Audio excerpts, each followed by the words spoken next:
मनुष्य जन्म में ही हम भगवत साक्षात्कार कर सकते हैं। बिना भगवत साक्षात्कार किए दुख सुख लाभ हानि राग द्वेष जय पराजय जन्म मृत्यु आदि ये जो बड़े दुखद द्वंद्व हैं, हम इनसे मुक्त नहीं हो पाएंगे। संचित क्रियमाण प्रारब्ध, हम इनके भोगों से नहीं बच पाएंगे। बार बार जन्म मरण क्लेश अशांति दुख, कैसे कैसे संसार में दुखों की रचना है। स्वयं में हम राग द्वेष करके अपना पतन करते रहते हैं। हमें आचरण सुधार कर आनंद में डूबना है, ये हम भूल जाते हैं और हम दूसरों की निंदा स्तुति करने में अपने साधन पक्ष में जो लगाने के लिए समय मिला है उसको नष्ट करते रहते हैं। अज्ञान की हद हो गई। एक बुरा कर रहा है और आप बुरा देख रहे हैं, और एक बुरा कह रहा है आप बुरा सुन रहे हैं। ये चारों की एक ही गति होगी, समझ में नहीं आ रहा है। जो समय हम ये व्यर्थ दर्शन, व्यर्थ भाषण, व्यर्थ चिंतन, व्यर्थ क्रियाओं में लगा रहे हैं, यही यदि हम प्रभु में लगा दे तो इसी जन्म में हमें महासुख मिल जाए। जो हम चाह कर रहे हैं सुख, ये तो बड़े निंदनीय अल्प और नाशवान है। तुम जानते ही नहीं कि सुख किसे कहते हैं। बस इतनी ही हमारी धारणा बन चुकी है कि खूब रुपया पैसा, शरीर स्वस्थ हो, सुंदर स्त्री हो, आदि आदि, या सुंदर पति हो, आदि आदि, बस इतना ही सुख। और भगवान इसे कह रहे हैं दुखालयम अशाश्वतम। तो तुम्हारा अनुभव तुम्हें गलत मार्ग में ले जा रहा है। बहुत जन्मों से यही हम सब भोग रहे हैं, कर रहे हैं, फिर भी विश्राम नहीं मिला। अब तो चेत जाओ, भगवत कृपा से सत्संग मिल गया है। अब तो विवेक जागरण करके सावधान हो जाओ और प्रभु का आश्रय ले लो और निरंतर नाम जप करो। स्वयं प्रभु कह रहे हैं, ये जो मैं तुम्हें बताने जा रहा हूं ये राज विद्या है, अर्थात समस्त जानकारियों में सबसे बड़ी जानकारी है। अगर ये जान गए तो कुछ जानना बाकी नहीं रहेगा। क्या? हम प्रभु के हैं और सिर्फ प्रभु हमारे हैं। प्रभु के आश्रय के बिना हम दुखों से निकल नहीं सकते। प्रभु के भजन के बिना कोई भी सृष्टि में पैदा नहीं हुआ कि हमको सुखी कर सके। ये बात मान लीजिए तो तुम्हारा भटकना बंद हो जाएगा। स्वयं प्रभु कह रहे हैं राज विद्या राजगुरी है। ये हम बिल्कुल एकांतिक बात हृदय की कह रहे हैं। जब तक तुम मेरा आश्रय लेकर भजन नहीं करोगे, इसीलिए कहा कि जो मेरे पर दोष दृष्टि करते हैं उनको मत बताना, क्योंकि वो अश्रद्धावान दोष दर्शन करने वाले कहेंगे, कह रहे हैं और किसी का भजन न करके मेरा भजन करो, मेरा आश्रय लो। जो दोष दृष्टि करते हैं वो नहीं समझ पाएंगे। प्रभु कह रहे हैं जिनकी निर्दोष दृष्टि है वो मेरी ये बात समझ ले। मैं सबसे बड़ी बात कह रहा हूं। भगवान कह रहे हैं मेरा आश्रय लेकर के ही तुम इस जन्म मृत्यु चक्र से मुक्त हो सकते हो। दूसरा कोई उपाय नहीं। किसी की आराधना करोगे तुम्हारी कामना पूर्ति हो सकती है, लेकिन फिर क्या एक कामना पूर्ति से तुम निहाल हो जाओगे? जिस कामना की पूर्ति को तुम चाहते हो वही तुम्हें दुख देने लगेगी। एक बार भगवान शंकर प्रभु के ध्यान में, श्रीहरि के ध्यान में उन्मत्त तांडव कर रहे थे। बाणासुर के मन में था कि मैं ऐसा बलि बनूं कि कोई मुझे सहज में परास्त न कर पावे, और भगवान शिव की सेवा में था। तो तालियां बजा करके वो भगवान शिव के तांडव में सहयोग करने लगा। भगवान शिव प्रसन्न हुए और अंतर की उसकी बात जानकर कहा, जाओ तुम्हारे 1000 भुजाएं हो जाए, शास्त्र भाव हो जाओ, अपार बल तुम में जागृत हो जाए। ऐसा हो गया तो अब सुखी हो जाना चाहिए था ना, कामना थी ऐसी। अब तो जब अपार बल, भुजाओं में पीड़ा शुरू, कोई योद्धा मिले, कामना से कामना की उत्पत्ति होती है। अब उस पीड़ा को मिटाने के लिए जिस पर्वत पर प्रहार करता चकनाचूर हो जाता। किसी को भी ललकारने में हिचकते नहीं, पर कोई सामने नहीं आता। भगवान शिव का वरदानी, वर प्राप्त किए हुए तो वैसे ही सब सर झुका देते थे कि जिस पर त्रिलोचन महादेव जी की कृपा दृष्टि उसे कौन परास्त कर सकता है। आखिरकार सब जगह से घूमकर भगवान शिव के पास ही गए और कहा, हे गुरु, मेरी भुजाओं में ऐसी बल की खुजली प्रकट हो रही, कोई मिटा ही नहीं पा रहा है, तो आओ हम तुम दो हाथ करें, युद्ध करें। भगवान शिव हंस दिए, हम ही से बल प्राप्त करके हम ही को तुम ललकार रहे हो, तुम्हारी भुजाओं की खुजली मिटाने वाला आ रहा है, चिंता मत करो, ना भुजाएं रहेगी ना खुजली रहेगी। भगवान द्वारिकाधीश ऐसी लीला रची, जो अनिरुद्ध जी और उषा जी का प्रसंग है, उसमें आकर के सुदर्शन चक्र से सब भगवान शिव ने ही 4 भुजाओं की फिर रक्षा की। प्रभु अब छोड़ दीजिए। उनका, प्रभु मैं तो आपकी आज्ञा का पालन कर रहा हूं। तो बड़ी बड़ी दिव्य लीलाओं में देखने को मिला कि भगवान से भी यदि हमारी एक कामना की पूर्ति हो जाएगी तो हमें विश्राम थोड़ी मिल जाएगा। बहुत सी कामनाओं के जाल लगे हैं, एक बात पूर्ण कर लो, सब कुछ पूर्ण हो जाएगा। प्रभु से प्रभु का प्रेम मांग लो। तो भगवान प्रेमाधीन है। जब भगवान तुम्हारे अधीन हो गए तो अब तुम्हारी कोई कामना बाकी नहीं रहेगी।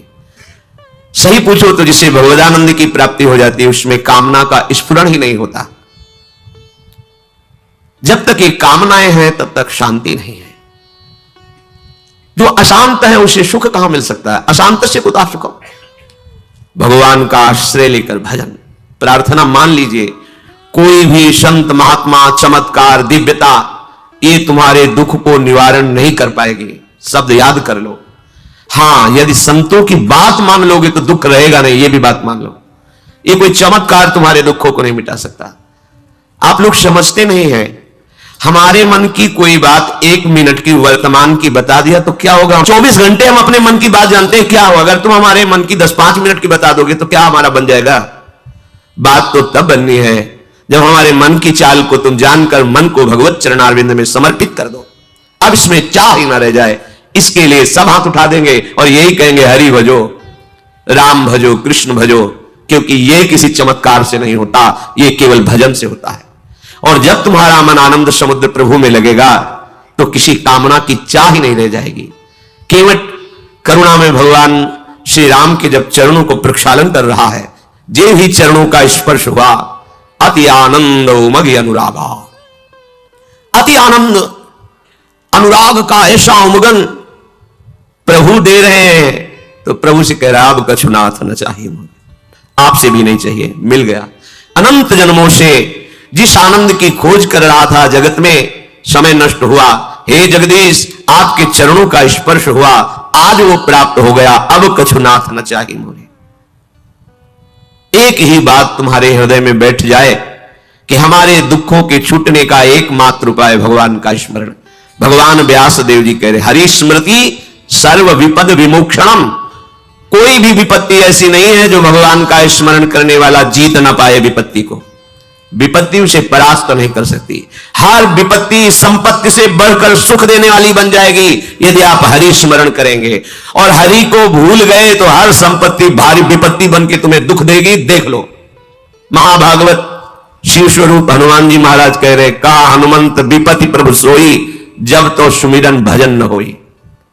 ये ज्ञानी नाम अग्रगण्यम है, बुद्धिमताम वरिष्ठम है, इनकी बात मान लो। ये गुरु स्वरूप है, भक्ति के दास भाव के आचार्य हैं। कह रहे हैं कि वही विपत्ति है, वही महान दुख में फंसा देने वाली बात है जब भगवान को भूल गए। जब भगवान की सेवा और सुमिरन नहीं होता तो कोई भी संपत्ति तुम्हें सुख प्रदान नहीं कर सकती। भगवत विमुख को यहां से लेकर ब्रह्मलोक तक कहीं सुख का अनुभव नहीं हो सकता, और भगवत स्मरण वाले को नरक में भी दुख नहीं हो सकता। इसीलिए आचार्य चरण कह रहे हैं हरिवंश महाप्रभु, यत्र यत्र मम जन्म कर्म भीर नारके परमे पदे अथवा राधिका रति निकुंज मंडली तत्र तत्र हृदय में विराजताम।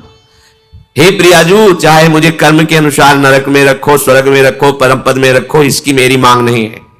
मेरी मांग है कि मधुर मधुर स्मृति आपकी होती रहे और आप अपने रास परिकर के सहित मेरे हृदय मंडल पर विराजमान रहे। अब चाहे नरक रखो चाहे परम पद, दोनों एक ही बात है। परम पद और नरक एक ही बात हो गई, क्योंकि प्रियाजू का स्मरण चल रहा है, प्रियाजू की रूप माधुरी बसी हुई है।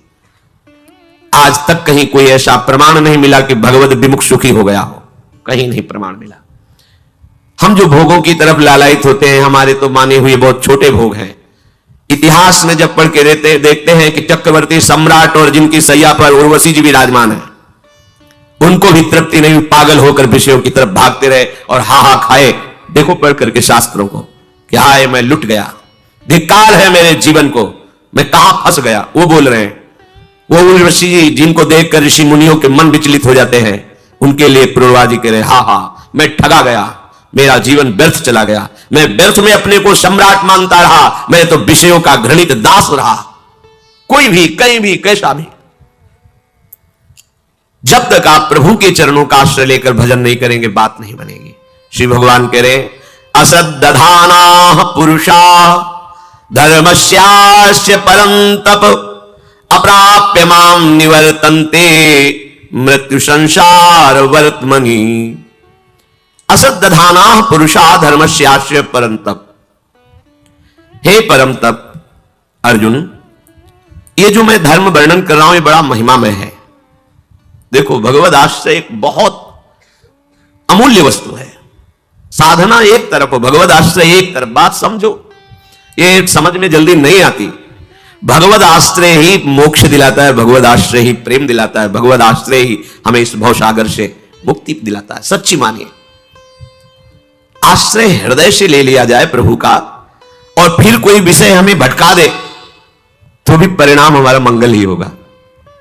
क्योंकि प्रभु का स्वभाव है विमुख भये निमिषो न अकृपा, जब चितये तब वैसे। बड़ी ये बात जो सूरदास जी महाराज के पद में है, ये हृदय को लूट लेने वाली बात है।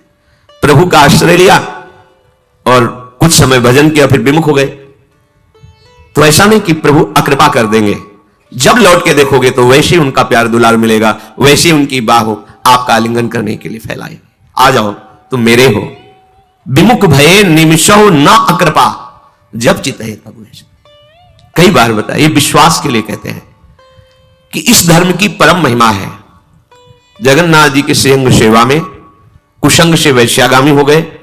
अंग सेवियों ने संगोष्ठी की और उनसे कहा, श्रीअंग की सेवा या वैश्या का संग, दो में एक निश्चय करो, दोनों साथ नहीं चलेंगे। तो उन्होंने श्रीअंग की सेवा छोड़ दी, श्री जगन्नाथ भगवान के, और वैश्या का संग। ये विषय बड़ा बलवान है। ये बड़े बड़े विद्वानों की इंद्रियों में भी अपना प्रभाव दिखा देता है विषय। बलवान इंद्रिय ग्रामो विद्वानम अपि कर्षति।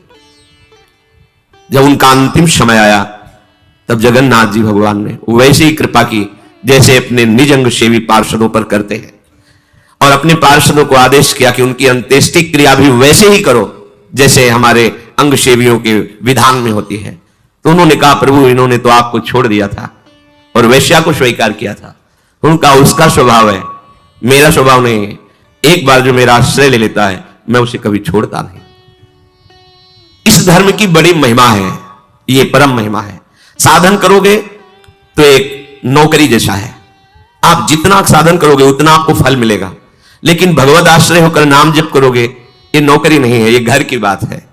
ये घर की बात, ये मेरा निज अंग सेवी है, भटक गया तो भी परिणाम वही दो जो मेरे अंग सेवी का होता है।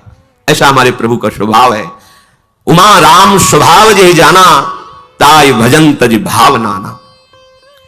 यह ऐसा परम धर्म है, कोई भी इस धर्म में चलने वाले को परास्त नहीं कर सकता। ये बात ध्यान से समझ लीजिए। जैसे कोई बहुत बड़ा तांत्रिक है और वो भूतों को वश में करने वाला है और तुम्हारे ऊपर भूत लगा दे, तंत्र के द्वारा मारण मूठ या कोई शाप या किसी तरह का अमंगल, ध्यान दीजिए, इस धर्म की बड़ी महिमा है। यदि आप भगवद आश्रित हैं, नाम जप कर रहे हैं, तो ना माया का कपट चलेगा, ना किसी का तंत्र तुम्हारे ऊपर चलेगा, ना किसी का कोई मारण मंत्र चलेगा, ना कोई भूतावेश तुम पर आविष्टित कर सकता है, ना किसी भी तरह की कोई विष आदि की। यदि आप सच्चे हृदय से भगवान की शरण में हो तो तुम्हारे ऊपर विष का भी प्रभाव खवाया जाएगा, विष और हो जाएगा स्वास्थ्यवर्धक अमृत। गरल सुधा, गोस्वामी जी कह रहे, रिपु करहि मिताई, गोपद सिंधु अनल शीतलाई। जो भगवान का आश्रित जन होता है उसको विष भी अमृत हो जाता है। अगर उससे दुश्मनी करेगा ना कोई और उसका बुरा चाहेगा, वो जितना कुप्रचार करेगा, निंदा करेगा, उतने उसका यश बढ़ेगा। अगर वो आग लगा देगा तो उसके शरीर में चंदन से भी बढ़कर शीतलता का काम आग करेगी। जो भगवद आश्रित है, श्री हरिराम व्यास जी ने भी प्यारी जी के चरणों के आश्रित जनों को पुष्ट करने के लिए बताया कि राधा प्यारी के चरणारविंद शीतल सुखदाई, कोटि चंद मंद करत नख विद जुन्हाई। श्री राधा प्यारी के चरणारविंद शीतल सुखदाई। शाप ताप रोग शोक दारुण दुखारी, लाल इष्ट दुष्ट दलन कुंज भवन चारी। हमारी गोरी भूरी प्रियाजू के गोरे चरणारविंद का जिसने आश्रय ले लिया है, शरणागति ले ली है और राधा राधा नाम जप करता है, तो किसी भी ऋषि का शाप उस पर लागू नहीं होगा। हरिराम व्यास जी कह रहे ये विशाखा सखी के अवतार है, कह रहे शाप कोई लागू नहीं होगा उसके ऊपर। ताप दैहिक दैविक भौतिक ताप उसका स्पर्श नहीं कर सकता, कोई भी पाप उसे अपने अधीन नहीं कर सकता, किसी का भी तंत्र मंत्र उसके ऊपर लागू नहीं हो सकता, क्योंकि ये चरणारविंद लालजू के भी इष्ट है। और ये चरणारविंद दुष्टों की दुष्टता का दलन करने वाले और हृदय में प्रेम प्रकाशित करने वाले हैं। कोई भी भयानक से भयानक रोग तुम्हारे शरीर पर हो सकता है, पर वो तुम्हें अधीन नहीं कर पाएगा। शाप, ताप, रोग, शोक, बड़ी से बड़ी हानि होने पर भी तुम्हें शोक स्पर्श नहीं करेगा, प्यारी जू के चरणों का जिसने आश्रय ले लिया है। यह ऐसा परम धर्म है कि इसके आश्रित को कोई भी तंत्र मंत्र, मूठ मारण, भूत प्रेत, पिशाच पिशाचनी कोई भी नहीं स्पर्श नहीं कर सकता। ध्यान रखना। हां, अपना कल्याण कराने के लिए सामने आ सकता है, क्योंकि नाम जापक ही सबके कल्याण का सामर्थ्य भाव रख सकता। जो निरंतर नाम जप करता है उसमें सब सामर्थ्य आ जाती है। एक बार भाई जी से हनुमान प्रसाद पोद्दार जी समुद्र के किनारे बैठे नाम जप कर रहे थे, तो देखा एक सफेद पोशाक पहने हुए, पाग बांधे हुए, पारसी वेशभूषा में सामने खड़े हैं। भाई जी ने सदाचार के कारण कहा, बाबूजी क्यों खड़े हो, बैठ जाइए। तो उनका आप बोले तो मेरे में सामर्थ्य है आपसे बात करने की, डरना नहीं आप। भाई जी ने कहा, मैं क्यों डरूंगा, आप कोई भयावह थोड़ी लग रहे हैं। बोले, लग नहीं रहा, लेकिन भयावह हूं, मैं प्रेत हूं। भाई जी, कोई बात नहीं।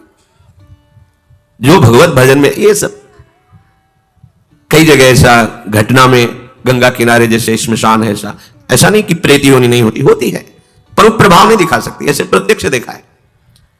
भाई जी ने कहा कि तो आप हमारे पास क्यों आए हो? बोले, अपना उद्धार कराने के लिए। मुझे गीता कंठस्थ है, बहुत से शास्त्र कंठस्थ हैं, पर कुछ ऐसी मेरे से गलतियां हो गई जिनके परिणाम रूप मुझे प्रेत योनि प्राप्त हुई है।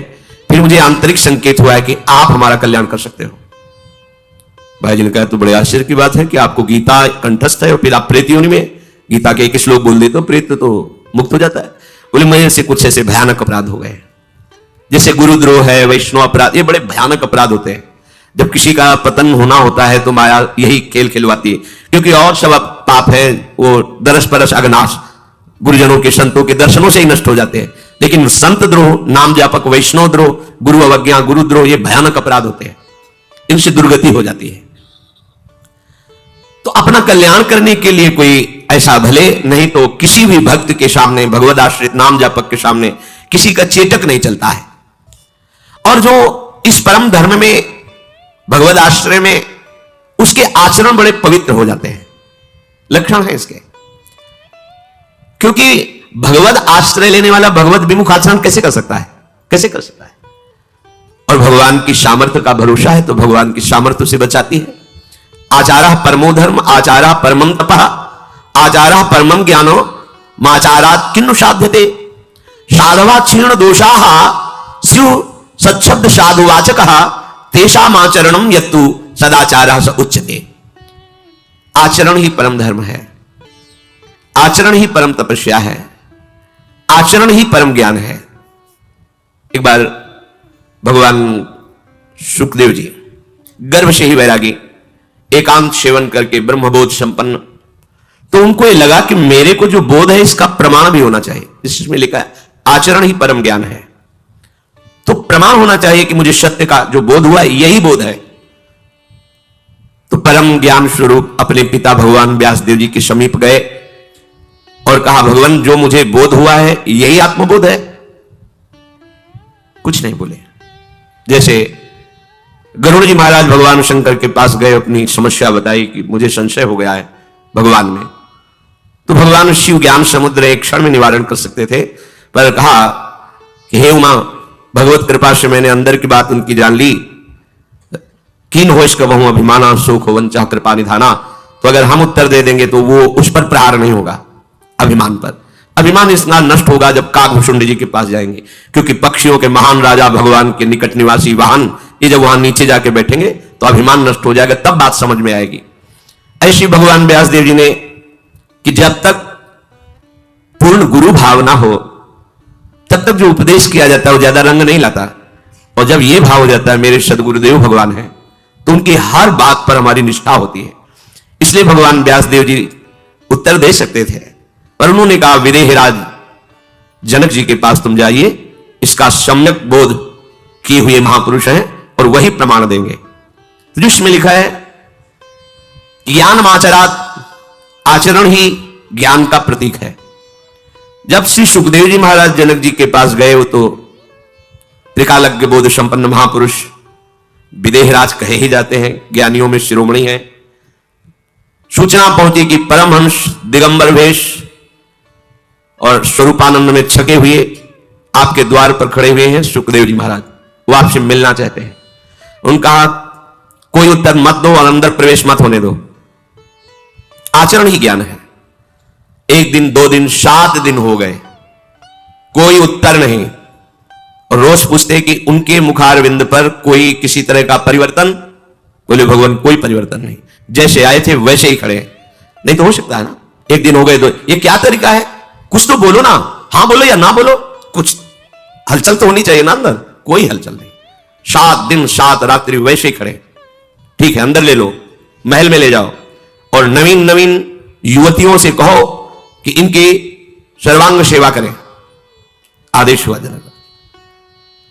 9 युवतियां वैसे ही दिगंबर रहते थे, स्नान करा रहे हैं, उट्टन लगा रहे हैं, सब सेवाएं रोज की रोज सूचना। मुखाकृति पर कोई फर्क? बोले भगवान कोई फर्क नहीं। रात दिन 9 युवतियां सेवा कर रही, कोई फर्क नहीं। 7 दिन 7 रात्रि वहां व्यतीत हुई, कोई फर्क नहीं। अब लाओ। सामने आए तो उनका हे मुनिवर, आपको जो बोध हुआ है वही आत्मबोध है। कोई प्रश्न उत्तर नहीं। आचरण ही प्रमाणित कर दिए कि तुम्हें बोध हो चुका है। क्योंकि जो स्वात्मा राम पुरुष है वो कभी मान अपमान और विषय मृग तृष्णा में भ्रमित नहीं होते। नहीं स्वात्मा रामम विषय मृग तृष्णा भ्रमयति। तुम्हारा आचरण ही बता देगा तुम्हारी स्थिति क्या है। इसलिए जो भगवद आश्रित होते हैं उनके सारे दोष भजन से नष्ट हो जाते हैं। आचरण उनके परम पवित्र और प्रमाणित होते हैं, शास्त्र प्रमाणित होते हैं। सदाचार, विनम्रता, पवित्रता, ये तो साधु के स्वभाव में होता है, भगवद आश्रित के स्वभाव में होता है। यदि वो साधु वेश रखे हैं और आचरणहीन है तो ये पाखंड है। आचारहीनम न पुनंति वेदा यद्यपि धीता सा सट विरंगई छंदास्येनम मृत्यु काले त्यजंती नीडम शकुंता इव जात पक्षाः। 6 अंगों के सहित पूरा वेद पढ़े हो, सब शास्त्र कंठस्थ हो, पर आचरण भ्रष्ट हो तो मृत्यु काल के समय उसका सारा का सारा शास्त्र ज्ञान ढक जाएगा और वो नीच योनियों को प्राप्त होगा।